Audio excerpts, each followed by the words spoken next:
good out of the wind, that's good. This is one hell of a good.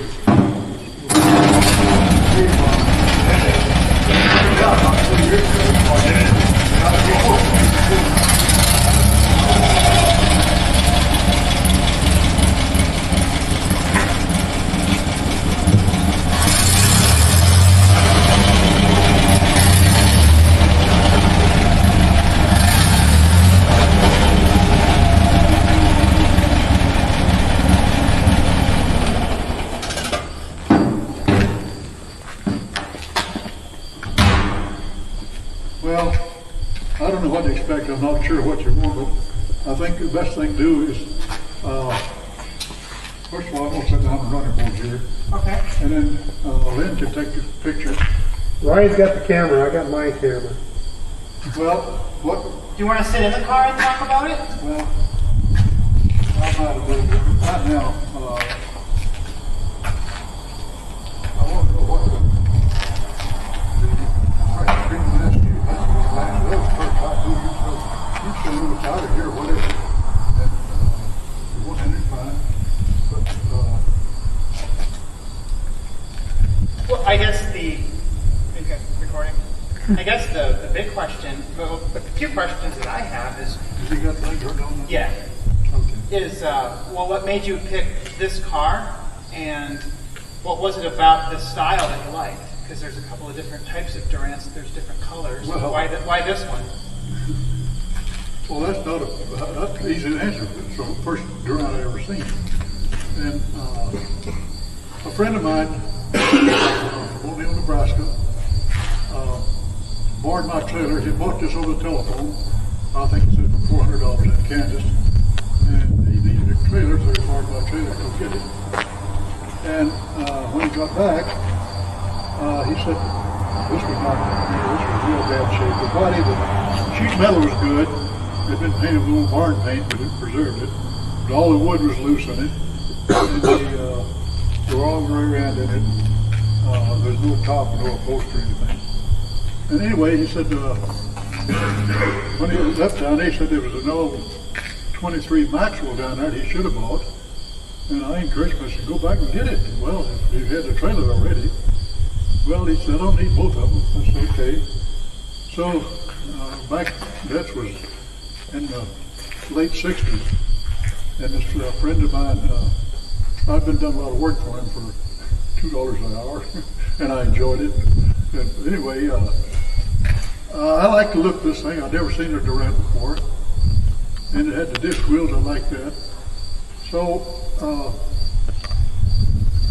I offered him $100 a labor for it.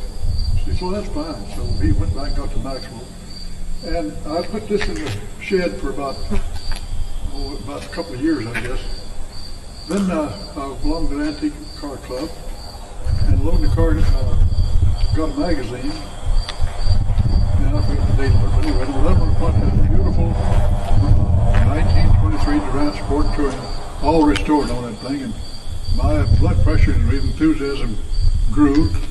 Had 2 or 3 pages, real nice, all how restored. The guy that restored it was an engineer, and he knew everything about everything. And I got enthused about it, so I called him and tried to get some information while he was busy. Well, you'll never get it fixed like mine is, and you can't do this, you can't do that. Wait till you get so and so, then you give me a call. So I forgot about him. He was too damn stuck on this deal, but before I mess up here, I've met lots of good Durant people, lots of them, and I've had a lot of help from different ones. Anyway, I put it in the shed, and after I got this magazine, I got enthused about it. And this was in the early 70s then, and I just thought, well, the bicentennial, 1876, 1976, there'll be a big celebration in the 76, so I thought I'd like to get it restored for that occasion. And so I went to work on it, and then I still had a lot of energy. And I joined the Durant Club. It was advertised in the Hemming Motor News, so I joined the club and got some information there. And got a magazine every I guess every 3 months or something like that. So maybe I don't know. Anyway, I got a lot of information out of that, and I started looking for parts. And first of all, I wanted to do everything. I wanted to do it right, what I could do with what I had to do with. Here in this part of the country, there's no place to buy parts. You have to make a lot of parts, or have to improvise what you can. So I looked it over. I got out and got in the shop, got looked it over, and the steering wheel is all in pieces. It looks good. Of course, you got the dovetail type of deal, but all the pieces are there. So I took it apart, took out these spokes. I think they're either black walnut or mahogany. I'm not sure which, redwood or some kind. Anyway, but then I took these pieces and cleaned up each one of the joints and put them back where they belong. But I put them together with glue. And there's 1 or 2 joints I wasn't sure about the glue holding, so I put them up where they go tight and drilled a 1/16 inch hole in there and put a little short piece of welding rod, a 1/16 welding rod. You look close, you can see the end of it, and you'll have to find it. I can't show it to you, but I know it's there. And that kind of took care of the steering wheel. And I don't know if we start at the back or the front, but I'll start with the front. Headlights. When I got to the headlights, I took them to Sioux City to have them plated, and that was fine. They promised them out in 3 weeks. Well, 3 weeks I called, well, no, they're not ready. And a couple weeks later I called again, no, they're not ready. And pretty soon I thought, well, just what the heck's going on? And he said, well, we had a little trouble with one of them. I said, what do you mean trouble? It's complete. Well, they put it in acid to clean out the rust, and it ate it up. It's just like a screen, and there were too many holes in it. But he says, if you can find one, we'll plate it free, like a big deal. And that was a hard thing to come by. But anyway, in Hemming Motor News again, that's the Bible for old cars. Looked in there's a guy named Donald Axelrod from Lynn, Massachusetts, advertising all kinds of lights except for Ford. He didn't mess with Ford lights at all. So I called him. Well, he had so many lights he wasn't sure if he had one or not. But he said, put your name on my inventory. And he said, I need more description of it. So I took the lights I had, I took it apart. First of all, I took pictures of it from 3 different angles. And I took it apart. I went to the drugstore and got a big poster board. And I got 3 of them, drew up 3 dimensions, side, end, and back. And I put it into accurate measurements and put it in there with the, inches. And so he couldn't mess up. And I sent it to him, and I didn't hear anything for about 3 months. And I got a letter. He said, I've got a headlight here, and he says it's pretty fair, good condition. Just answer my letter. So I had went $35 for it, so I couldn't get the post office quick enough to send him $35 for it. He got, I don't know which one it is, but anyway, it's a perfect match. I sent it down. They did so. That takes care of the headlights. Another thing about the headlights, a lot of people at your club are interested in old cars, they already know, but in the olden days when this was made in the Model Ts, they only had 1 headlight wire. That's all this has. Only 1 headlight wire. Now they call it high beam and low beam. Up and down. Back then it was bright and dim. The bright lights, you just hook that wire and it goes right to your switch. The dim lights, that same wire, turn the switch over, that light goes to a resistor, cut down the voltage, so the light gets dim. That way it don't blind the guy you're meeting. So that's what it used to be, high, bright and dim lights. So that's what this got now. If you turn the lights on dim, it's going to be dim. Not like going in the parking lot. But anyway, that takes care of that. And the same deal it did with the brake light in the back. The tail light's hooked up the same way, the 1 wire. And the tail light goes through the resistor for the tail light. You mash your brake, it bypasses that resistor, goes direct 6 volts to the battery and it gets brighter. Not a great deal, but enough you can tell the difference. You get down and look at it. But anyway, that's the deal on the lights back then. I'm saying all of the fenders, I don't remember doing any welding on any of the fenders. They were all in good shape. I don't remember doing any metal work on the body as far as patching or taking care of any rust. I don't remember any of that at all. I may make a lot of mistakes because this has been probably 40 years. I think that kind of takes care of that part. Some of the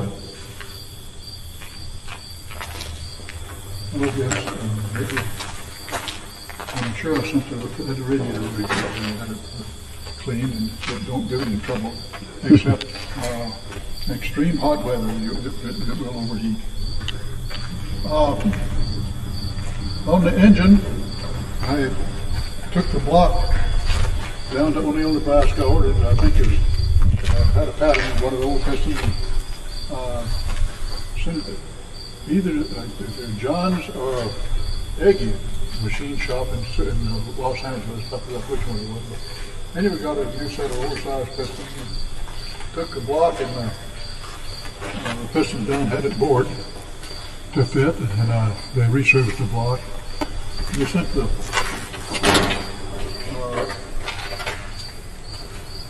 the block and the connector rods up the water down to the Harkin machine shop, and they already had the crankshaft was already turned at O'Neill, and sent the crankshaft and the block, and they poured new main bearings and new connecting rod bearings. It's all, they're not inserts, you babbed it into the metal, into the rod in the block. And while we were talking about the main bearings, this car, well, these old cars, lots of them didn't have oil seals front or back. All it was a washer kind of built on that, so the oil got up against that, they'd sling it up here and they'd run back in the pan.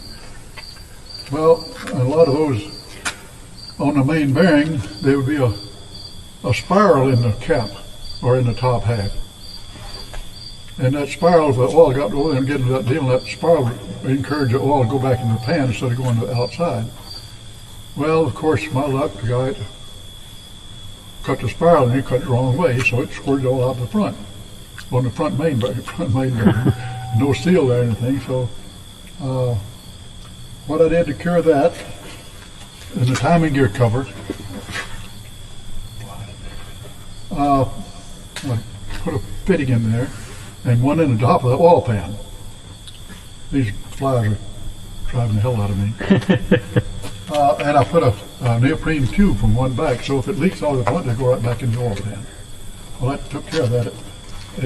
I'm sure it leaked some, because no reason not to leak some. But the oil pan was, it had oil in it, but it always turned almost like the road tar.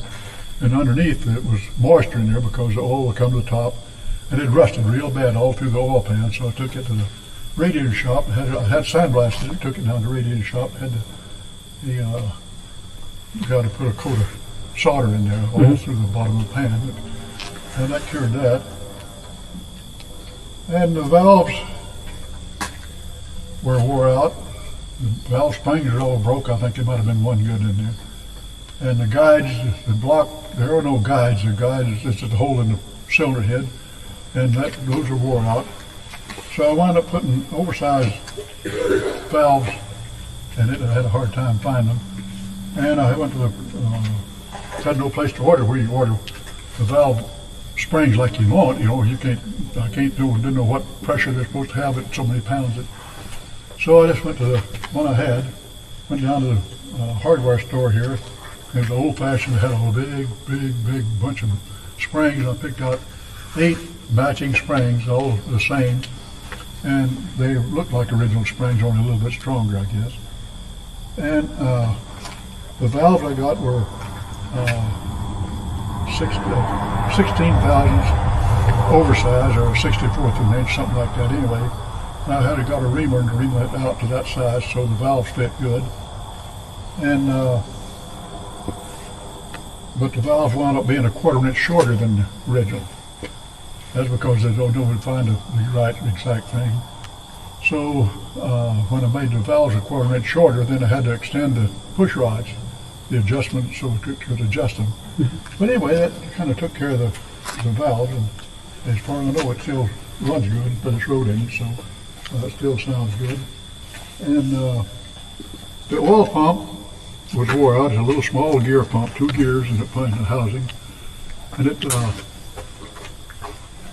they were just wore out real sloppy. It would still, I guess, pump some oil, but took the gears to the machine shop. And the guy said, "Oh, I can make these new gears." So he measured them up, and all he had to really go by was the outside diameter because he couldn't tell what the original groove setting was. But he made a set of gears. They were slightly too tight. You couldn't turn them. If you had to force them on, you couldn't turn it.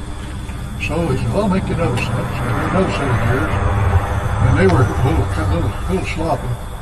So we took one of the first ones, one of the back next ones, and put them together, and they're perfect. And that's what's in there now. So that took care of the oil pump. And the distributor, there's always somebody asking about how come it's got that kind of a distributor on it.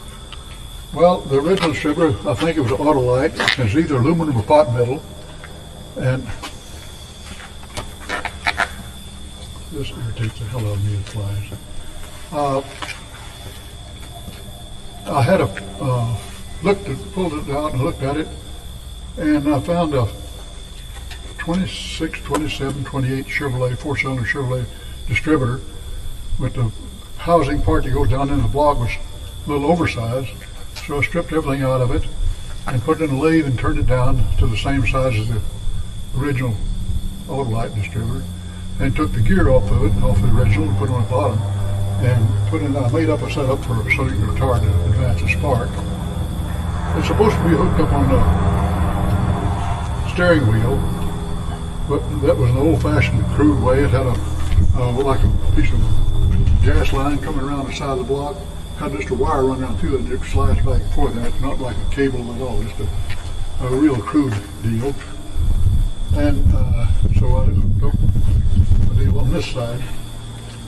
So I had the original carburetor on it, but it would work, but it was worn out, the shaft through the flag, butterfly through the flag over the choke. And through the Ford garage, I got a new Motorcraft carburetor for a Model A4, and that's what's on it now. And it's, I think, probably the best carburetor I've ever seen is for running a 4-cylinder engine. We put it on there, it's never give a minute's trouble of any kind. Don't worry about anything leaking or anything, and I hope it never happens. But anyway, this is the way it came, and all that is done to control that choke. And that I had to put this crude outfit on here on the bottom here for retarding. I think you see it right here. It's on the bottom here. Yep, you had it. Yep, right there. Yeah, these two here. One is the choke and one is the spark. And actually the carburetor is like a Model A, so at hot weather, if you're out for economy trying to show how many miles you get per gallon, you can screw that jet completely in and it'll still run. But it cuts down your power, and it makes a real lean engine deal, and makes the engine overheat. So in hot weather, if it starts to overheat, sometimes you can open that up and burn more gas and it'll run cooler. I never had that problem, but that's what I've been told through different deals. And the water pump is original, it's okay. The starter is original, it's okay. Didn't have any problem with that. And I don't remember about the exhaust pipe. I'm sure it had a new exhaust pipe made for it. And the clutch is all original, it was okay. And the transmission is original. These step plates, they were all broke. One of them, there was one that was pretty good, but had a little crack in one place. So I sent it off and had 4 of them made. And all the ones that had made all had the same crack in them, like a pattern. That took care of that. And did all the woodwork in it. The only piece of woodwork that's original is under this lip right here. There's a strip that goes all the way across. I had it out, cleaned it up, checked it, and it's good. So I put it back. All the rest of the wood and all the complete body is all new. It's all white oak lumber. I took the body to Mitchell, to Quality Upholstery Shop. A guy named Larry Webb was a very good man up there. He'd done some work for him before. He did all the upholstering the seats and the door panels. And took it to Rapid City. There's a guy out there that did the top. This was a while later. Probably one of the biggest problems I had trying to get right, it had the wrong rear axle in it. All the original Durants had the standard Durants had wood spoke wheels. And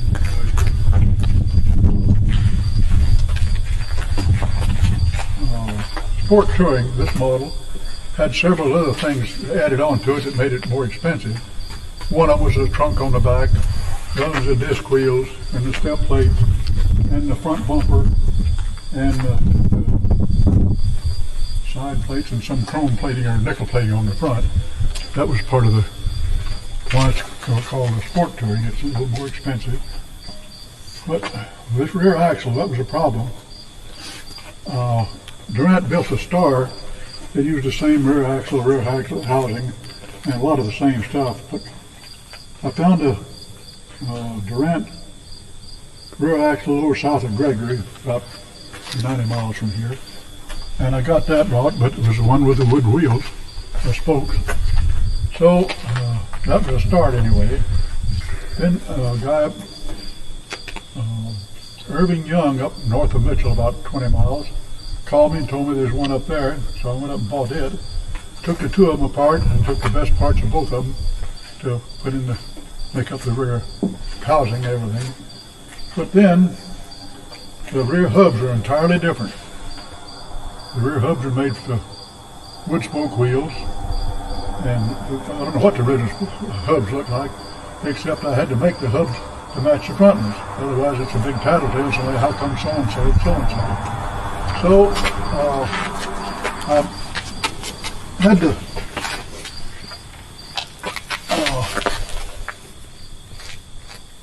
I don't think I can take that off. Anyway, this part right here is homemade. This plate here is homemade. This is like your old carriage bolts. It's supposed to be rivets originally, it looks like, but now it looks pretty much original. But this had to be added on to here, and it sticks out over the end of the axle, and the axle nut is inside the end here. But this all had to be added on to make it match up the front. And it turned out pretty good. I took that to the machine shop. I couldn't do that. But now you have to reach in there and take the key out to take that nut off if you want to take the hub off or anything like that. But anyway, it worked out good. Has the right same track now as the front, same width. So if I left just put this on there, then the wheel here would be bumping the inner panel here to fit the body. So I had to make a spacer on the back side to space it out where the spokes originally were. That's one, a big hardwood, I think it's either maple or gum or something like that, but it's made from the top of an old-fashioned school desk. Real hard metal. It's made out two big circles and drilled. That's a spacer in the back side here to make that fit out. But it was a lot of work, but it turned out okay. And the drive shaft, all that is original. I don't remember if I changed any joints or not on that. I'm trying to think what else is different on it. What else? You got any questions, Adam? I know that you had put in an electric fuel pump and a regulator. Oh. Can you explain Okay. what your motivation was behind that? I know people do that. And is the original vacuum canister functional if it would be hooked up? It will work. Okay. If it's I think there's a hose on there to hook onto the vacuum line if you need it. If the electric pump goes bad. The only thing anybody knows that vacuum pump is a poor deal, because if you go up a long hill or a mountain or climb, the throttle's pushed down, you lose your vacuum, and the vacuum pump won't work.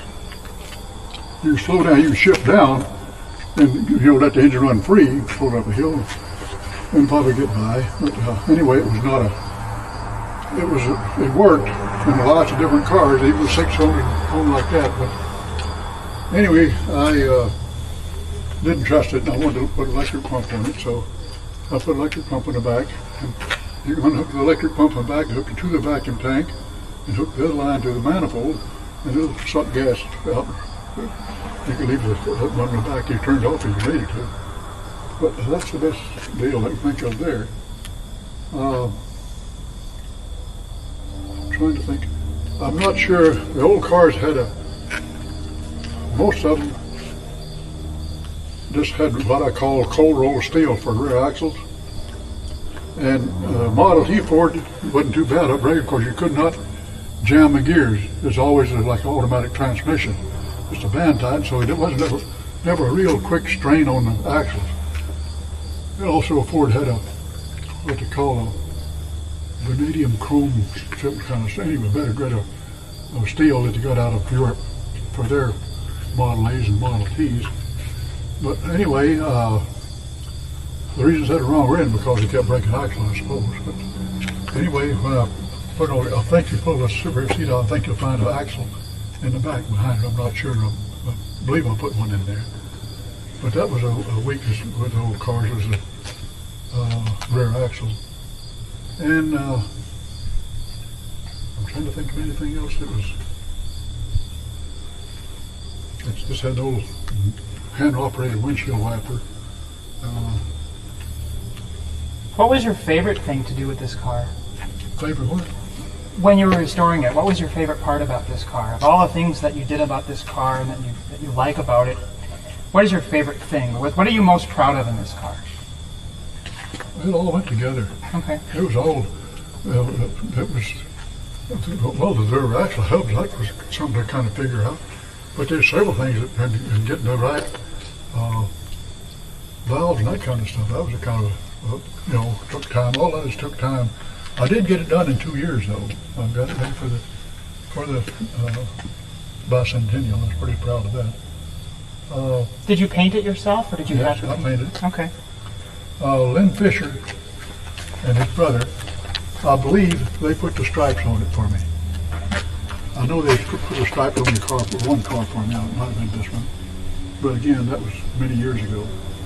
But I did the painting and any metal work, the fenders, anything like that, I did that. And all the woodwork, that was quite a project too, because I never done woodwork before, and there's so many different concave, different angles and stuff on this, in the doors and that stuff on the woodwork. So the first thing I did when I started doing the woodwork, I went to Sioux City and bought myself a bandsaw so I could, and there were some patterns in there to go by. But anyway, when I got all finished, it seemed to still be together pretty good. So I must have done a pretty good job on the woodwork. It don't show it because you can't see it, but it's all seems to be solid yet. So I'm pretty proud of that too.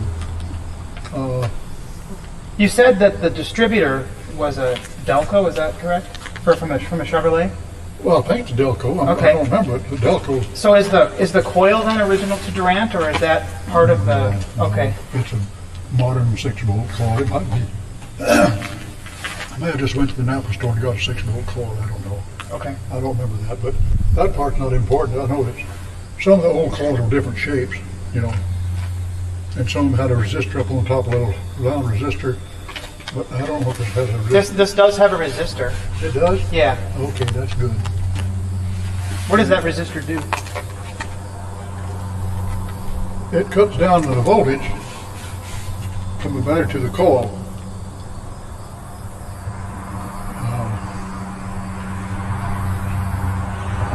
I don't want to quote it wrong. Okay. But the resistor, it takes a little bit for it to warm up. When you first turn the switch, there is no resistance, but if you stay on a bit, it gets hot, almost red hot, enough to burn your fingers. But that does, when it gets hot, it cuts down the voltage to the coil, and the coil still has plenty of voltage to put out the current it needs from the spark plugs. Okay.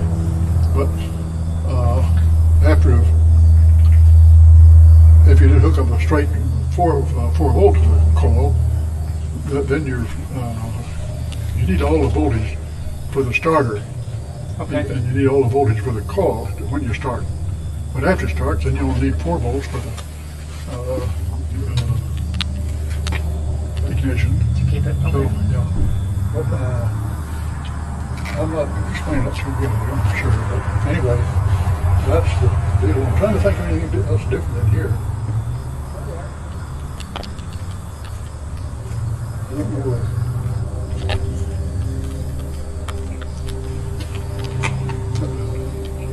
Anyway, all in all, I put probably, well, I know I drove it to Mankato and back, and that's what, 260 or so. And I drove it down to Black Hills, all through the hills, up and down, and all over. I went to many car shows with it, and many tours to Yankton, and up to the hills, and to out to Fixtown and all over. So I don't know how many miles it did. I didn't attempt to fix the speedometer because the original speedometer did not have a cable. It had a chain, an actual chain in there. And one was all linked. And one turned to it and had a little bearing on one end. So it tied up, but it was always a resistance to it. But it was a real poor setup. But a lot of cars had that. But I didn't even attempt to fix the speedometer. I just put it back in so it looked there was there. But I'm not worried about breaking the speed limit, and wasn't worried about how many miles I drove it. So. And I couldn't find the original cable for it anyway, so I just gave up on that. Are these lights up here connected to anything, or are they decorative? What? These top lights up Oh, there. go turn the switch on. Because the, Switch there, turn it on. Someplace. There's a light switch someplace. because I know the headlamps turn on. Well, And I can turn the bright and I can turn on the low. yeah, but there's a switch for the parking lamps too. The parking lamps also turn on the tail light, I believe. I know they're hooked up. Okay. There may be a switch underneath it someplace I can't reach. Okay. Well, anyway, they're working. They're working condition. I'm trying to think of anything else that all I'd say, it was a lot of fun working on it and did it, and I'm kind of proud of the fact that I didn't have professional stuff to work with, so for what I had to work with, I thought I did pretty good. I had trouble finding some hubcaps in the back. Went all over the swap meets all over trying to find a hubcap. Found one one time, I thought I really had it. Got home and it was too big. Same design, but it was bigger, kind of a 6-cylinder car. And Bill Evers, they had a flea market swap meet at the Army right across the street from where I live. And Bill came over and said, "Yeah, you better go over. They got a Durant hubcap over." And I said, "Yeah, big deal. Sure. What else is funny?" "Oh no, you went over there." And of course, I didn't believe him. And I went over later on in the afternoon, and sure as heck, there's a Durant hubcap. And I don't know which side it's on, but one of the others. There was a good one. And I think I'm pretty sure I had them sung off and had them plated. I'm not sure about that, but I believe I had them plated. If they look good, then I had them plated. If some of them is rough, then I just clean them up a little bit. But I did find another hubcap for it. But it was all fun to do.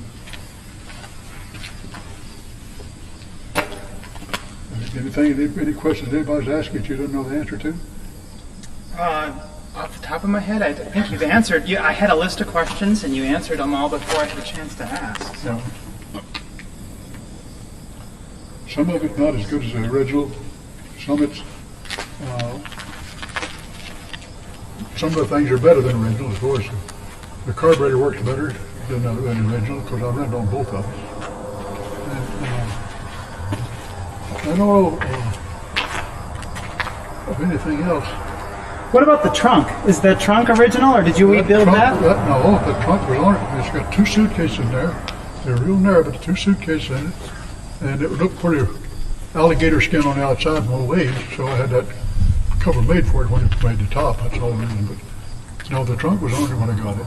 That's part of the sport touring kit, you know. So that and the bumper and the step plates and the disc wheels and one or two other things. The plain 23 Durant 4-door touring car didn't have those. Had wood wheels and didn't have a bumper and didn't have the step plates. Didn't have a lot of other stuff that this has. But anyway. The couple of times when I've driven this car, or just once, I broke a rocker arm, and I know you had given me some spares. Could you talk a little bit about the rocker arms? And I missed that while ago on the valves. The springs that I put in the valves, they're a little bit stronger than original springs. But it's all I had in the cut, but they worked. And the rocker arms are flimsy. They're just real flimsy for real weak springs. And we broke a couple of rocker arms, but I had some more from other engines, so it carries some in the glove compartment on the door, I think. Used to anyway. But it's not a big deal. You can change them in 5 minutes. You just put one on and make a little adjustment so it's got some clearance and go ahead and drive it. But, actually, if your rocker arm breaks right in the hole in the middle, so you pull it back and have it welded back together if you want to. The oiling of the valves is got an oil can, a little squirt can, and you go in and squirt some oil on the felt under the valve cover. And just on this side, I'll go through that side. Anyway, that's the way all the rocker arms. They're pretty.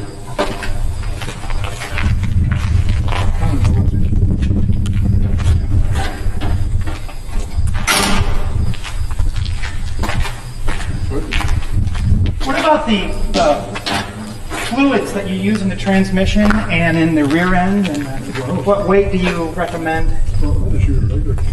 That's GL 90 120 something like that. For the rear end or for the transmission? Oh, For both? just any heavy oil works. Okay. It's all just the straight spur gears and it don't go fast enough to cause you a lot of heat. But I noticed one thing, that you wind up more in the low in seconds than you need to. Get it rolling, drop it high gear, it'll go. It pulls right out. You don't have to wind it up to go. You can if you want to, but you don't need to. I noticed that when you come out here, that was, it's all right, but also, if you're getting in the hills or something like that, with a lot of hills, somebody using second gear a lot and working real hard, don't be surprised when it jumps out of second gear, because the gears are old and they're just straight spur gears. You couldn't get new ones. And a little vibration eventually jump out, it put it back in gear, or you hold it in gear. But I didn't attempt to do anything with that because what could I do with it? Just send the gear off and try to get a new one made, and then it's got to be heat treated, and you're not sure it's the same. There's no broken teeth on anything like that. So, like I said, it's the best I could do with what I had to do with it. What about the spark plugs? Are they? It don't make any difference. Any kind of spark plug will work in it. You can do Champions. You can use anything that fits. It has the, I think they're 18 millimeter plugs, I believe. 7/8 18 is what it is, spark plug. I think that's the same thing as a millimeter size. I'm not real sure because someone called. I know the tap for it is a 7/8 18. Well, they call them 18 millimeter also. But, I guess, of course, most spark plugs are rated in millimeters. 14, 12, 14 millimeter, that kind of stuff. You look from way back, except the Maltese has pipe threads for the Maltese spark plugs. But the spark plug gap, where you probably 30 to 35, it's low compression up for just about any kind of spark will work. It's not a high compression engine at all. If you have a real high compression engine, then you got to have good spark plug, good hot spark. But this will run on, easy to run.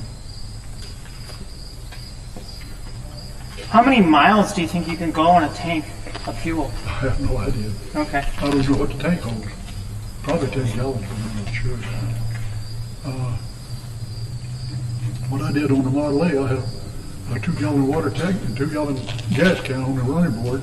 Had it hooked onto the old side luggage carrier deal on the running board. And if I run out, I might get the 2-gallon can before it fills in the gas tank and refill when I get to the tank to deal. But there's a gauge on the cap, but on the opposite side of the cap, whatever, to tell what's in it. You can't do that while you're driving. I can't. Is the horn original, or did you have to find anything special with the horn? I don't remember. I don't remember where's the horn. It's right underneath the steering. Here's the steering column, and then the horn is right underneath that.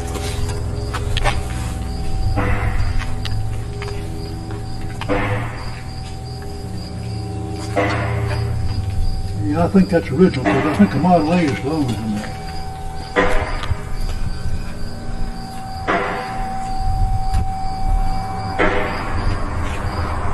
I believe that horn is original, but I'm not sure. Okay. Do you, the starter, is the starter original, or did As you? far as I know, I never did anything started. It works, so if it ain't broke, don't fix it. Okay. That's the deal there.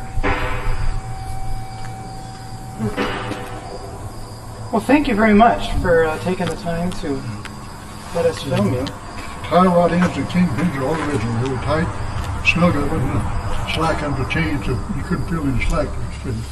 They don't drive that bad either, so I didn't have anything to do with that. Just inspect the bearings and wash them and pack them with grease, and put them back. So I had a lot of fun with it. And I'm having a lot of fun with it now, so thank you. That's good. Well, I guess that kind of lines up, huh? Yeah, I think so. Thank you very much. Yeah, sure.